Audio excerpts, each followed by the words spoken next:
Hey guys, welcome back to the channel where this time we're going to be taking a look at the expanded universe of Star Wars.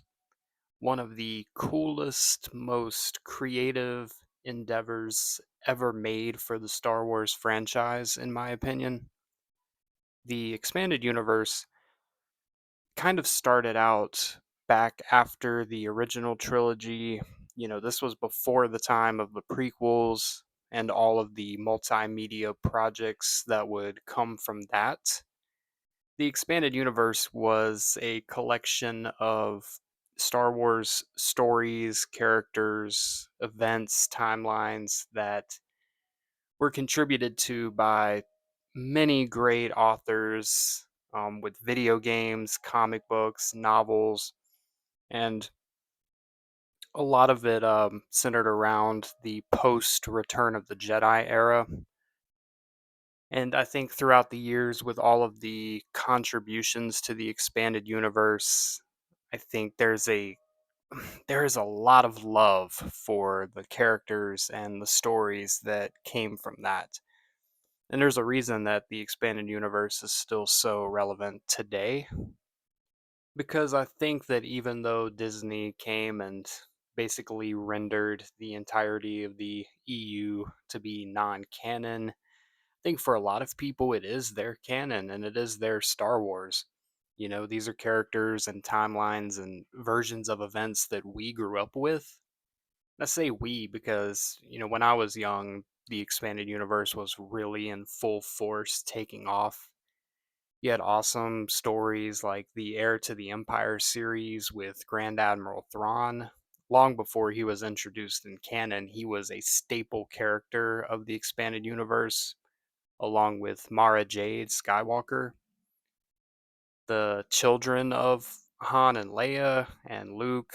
You had Cade Skywalker and Jason and Jaina Solo, Anakin Solo.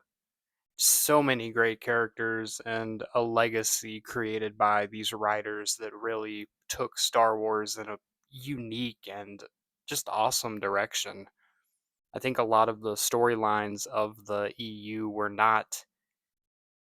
they weren't rehashes of the original trilogy. They weren't some generic bland thing. They really took a lot of risks, with things like the Yuzan Vong and the Dark Empire story with Luke actually falling to the dark side.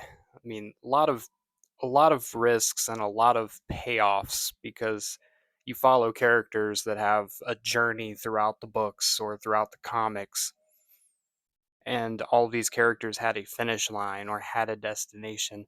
I think the story of Jason Solo is a great example of that.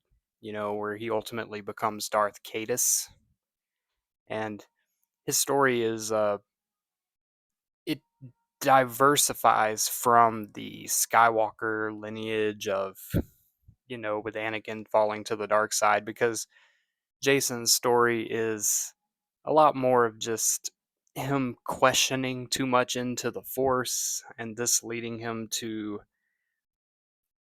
fall into finding bad answers in a way. But I don't know. I don't want to dwell too much on one aspect of it in this video because I just want to talk about the expanded universe as a whole. Again, I think a lot of the ideas that came from this were things that could have been used to and make a more informed, better sequel trilogy. The sequel trilogy we got didn't really take any, if at all, elements of the original expanded universe for that time period. But not even just the post Return of the Jedi stuff. I mean, even with the Clone Wars, you had the Republic comics with characters like Quinlan Voss and Thome and the Dark Woman, Asherad Het. Again, more characters that had their own storylines, were very fleshed out. And I think that might be the thing that stands out the most about the expanded universe characters is that they all pretty much got a good amount of development and good character development. I think some of the highlights of, you know, good characters in the Star Wars universe come from the expanded universe. So, With that being said, the EU is one of my favorite aspects of Star Wars. I love going back and reading the Heir to the Empire trilogy or the Darth Plagueis novel. That's another one of my favorites. And there's really something in there for everybody. You have the Young Jedi Adventures books, or you have something like a Darth Plagueis novel, which definitely probably for a more mature reader. A lot of great stuff in there about the Sith and the dark side.